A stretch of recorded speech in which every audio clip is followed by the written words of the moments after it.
ناظرین، آج ہم شروع کریں گے مولانا کی لکھی ایک حکایت سے جس کا عنوان ہے رنجانید نے امیر خفتہ را کہ مار در دہانش رفتہ بود، یعنی ایک امیر کا ایک سونے والے کو تکلیف دینا جس کے منہ میں سانپ گھس گیا تھا۔ آئیے مولانا کی زبان سے جانتے ہیں۔ مولانا لکھتے ہیں آکلے بر اسپ می آمد سوار، در دہان خفتہ می رفت مار۔ فرماتے ہیں کہ ایک عقل مند گھوڑے پر سوار آ رہا تھا، اس نے دیکھا کہ ایک سوئے ہوئے آدمی کے منہ میں سانپ داخل ہو رہا تھا۔ آن سوار آن را بدید و می شتافت، تا رہاند خفتہ را فرصت نہ یافت۔ مولانا فرماتے ہیں کہ اس سوار نے اس شخص کو دیکھا اور اس کی طرف دوڑا تاکہ سوئے ہوئے کو بچا لے، لیکن اسے موقع ہی نہ ملا، یعنی سانپ اس کے پہنچنے تک اس شخص کے پیٹ میں اتر گیا۔ چونکہ از عقلش فراواں بد مدد، چند بوسے کوی بر خفتہ زد۔ مولانا فرماتے ہیں کہ چونکہ وہ سوار بڑا عقل مند تھا اس لیے اس نے چند سخت کوڑے سوئے ہوئے شخص کو مارے۔ خفتہ از ہاب گراں چون برجہید، یک سوار ترک بعد دبوس دید۔ مولانا لکھتے ہیں کہ جب سویا ہوا شخص گہری نیند سے چھلانگ لگا کر اٹھا تو اس نے ایک ترک سوار کو کوڑا ہاتھ میں لیے دیکھا۔ بے محابہ ترک دبوس گراں، چونکہ افزوں کوفت اورا شدما۔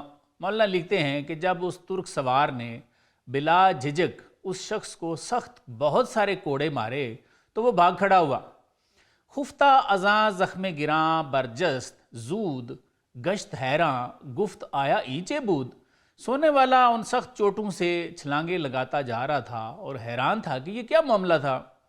برد اورا زخمے آ دبوس سخت، زو گریزاں تا بزیر یک درخت۔ مولانا فرماتے ہیں کہ سخت کوڑوں کی چوٹیں اس شخص کو بھگا کر ایک درخت کے نیچے لے آئیں۔ سیب بوسیدہ بسے بد ریختہ، گفت ازیں خر اے بدردہ ویختہ۔ اس درخت کے نیچے بہت سے گلے سڑے سیب گرے ہوئے تھے۔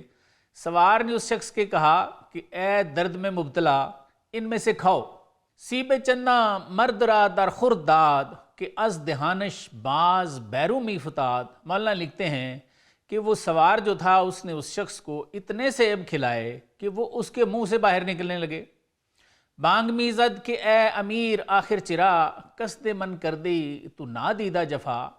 ساتھ ساتھ وہ شخص چیخ رہا تھا اور کیا کہہ رہا تھا کہ اے سردار، آخر کیوں بغیر قصور کے تو نے میری جان لینے کا ارادہ کر لیا ہے۔ گر ترا از اصلست با جانم ستیز، تیغ زن یک بارگی خونم بریز۔ اور کیا کہہ رہا تھا کہ اے سردار، اگر تیری یہ لڑائی میری جان کے لیے ہے تو ایک ہی دفعہ تلوار مار اور مجھے ہلاک کر دے۔ شوم سات کہ شدم بر تو پدید، اے خنک آرا کہ روئے تو نہ دید۔ اور کیا کہہ رہا تھا کہ وہ گھڑی بڑی ہی منحوس تھی جب تو نے مجھے دیکھ لیا، مبارک ہے وہ شخص جس نے تیرا چہرہ ہی نہیں دیکھا۔ بے جنایت بے گناہ بے بیش و کم، ملحداں جائز نہ دارندی ستم۔ اور کیا کہہ رہا تھا کہ بغیر زیادتی، گناہ اور کسی کمی بیشی کے کافر بھی ایسا ظلم تو جائز نہیں سمجھتے۔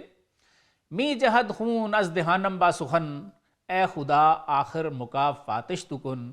اور کیا کہہ رہا تھا کہ بات کے ساتھ میرے منہ سے خون ٹپک رہا ہے، اے اللہ اس شخص سے تو ہی بدلہ لے لے۔ ہر زمامی گفت او نفرین نو، اوش میزد کہ اندریں صحرا بدو۔ ادھر یہ شخص لمحہ بلمحہ سردار کو ایک نئی ملامت کر رہا تھا اور دوسری طرف سردار اس کو مسلسل مار رہا تھا کہ صحرا میں دوڑ۔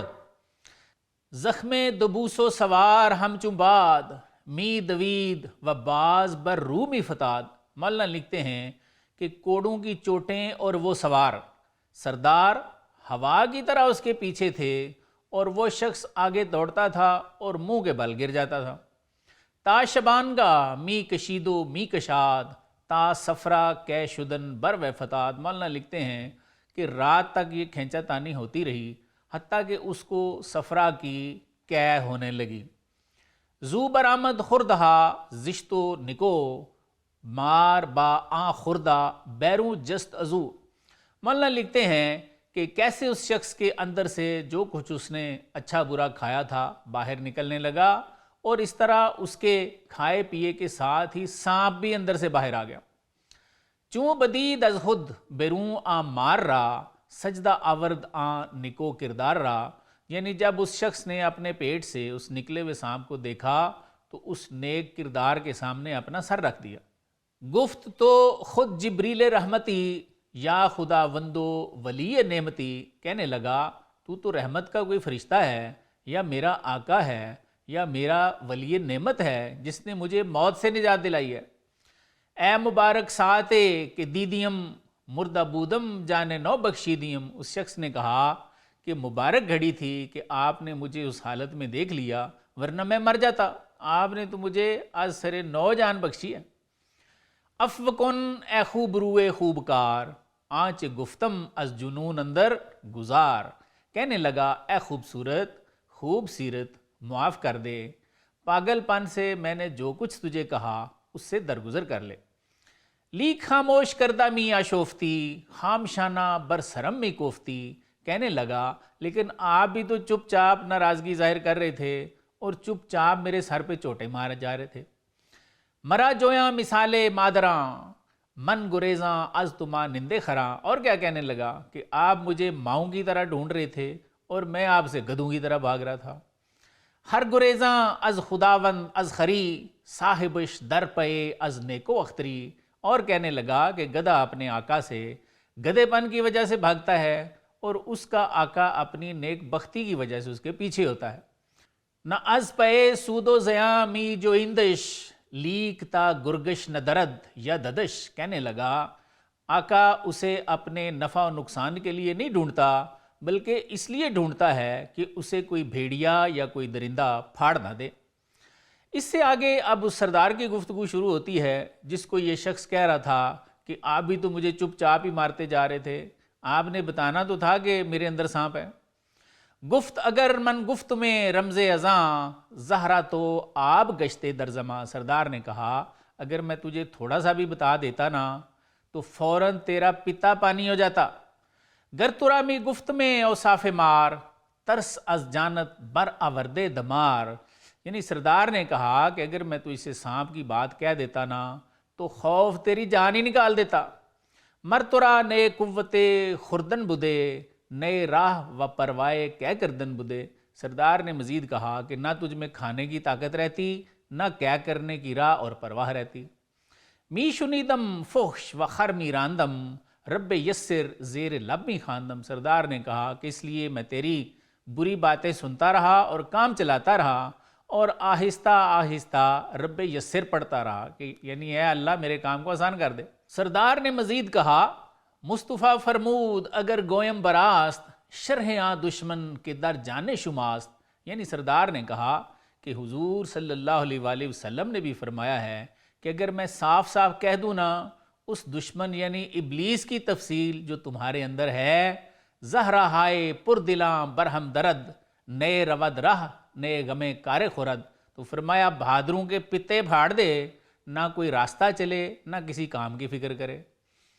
نئے دلشرا تاب ماند در نیاز، نئے تنشرا قوت سوم و صلات، فرمایا کسی کے دل میں نہ عاجزی کی طاقت رہے اور نہ کسی کے بدن میں نماز اور روزے کی طاقت رہے۔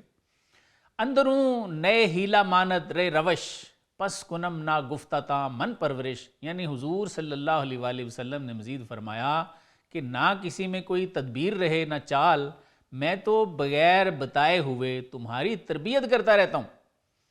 ہم چوں بو بکر ربابی تن زنم، دست چوں داؤد در آہن زنم، فرمایا ابو بکر ربابی کی طرح میں خاموش رہتا ہوں اور تمہارے نفسوں کے لوہے میں نرم کرتا رہتا ہوں۔ تا محال از دست من حالے شدے، رمز بر کندارا بالے شدے، تاکہ امر محال میرے ہاتھ سے وقوع پذیر ہو جائے اور اس پرندے کے جس کے پر اکھڑے ہوئے ہیں اس کے دوبارہ پر پیدا ہو جائیں۔ چوں ید اللہ فوق ایدیہم بود، دست مارا دست خود فرمود احد، سرکار دو عالم صلی اللہ علیہ وآلہ وسلم نے مزید ارشاد فرمایا کہ ید اللہ فوق ایدیہم کی آیت موجود ہے، اللہ تعالیٰ نے میرے ہاتھ کو اپنا ہاتھ فرمایا ہوا ہے، یعنی میں اسی کے ہاتھ سے تمہارے نفسوں کے لوہے نرم کرتا ہوں۔ پس مرا دستے دراز آید یقین برگزشتہ از آسمان ہفتمی، اس لیے فرمایا کہ میرا دست دراز ہے اور 7ویں آسمان سے بھی آگے بڑھ چکا ہے۔ دست من بنمود برگردوں ہنر، مکریا برہاں ان شک القمر، یعنی حضور صلی اللہ علیہ وآلہ وسلم نے ارشاد فرمایا کہ میرے ہاتھ نے تو آسمان پر ہنر دکھایا ہے، اے قاری تو ون شک القمر پڑھ لے۔ یہ لوگوں کے نفسوں کو پاک کرنا یہ ہم سے بعید سمجھتے ہو؟ اب مولانا مزید ہماری اصلاح فرماتے ہیں اور لکھتے ہیں، ترک عیسیٰ کردائی خر پروردائی، لاجرم چوں خر بیروں پردائی، یعنی فرماتے ہیں کہ تم نے عیسیٰ یعنی روح کو چھوڑ کر گدے یعنی نفس کو پالنا شروع کیا ہوا ہے، اس لیے فرماتے ہیں کہ تم نے اللہ تعالیٰ کے وصل کے خیمے سے باہر ہی رہنا ہے۔ یعنی مولانا فرمانا چاہتے ہیں کہ تم نے تزکیہ نفس کیا ہی نہیں ہے، اس لیے تمہاری شرح صدر ہو ہی نہیں سکتی، یہ فرمانا چاہ رہے ہیں۔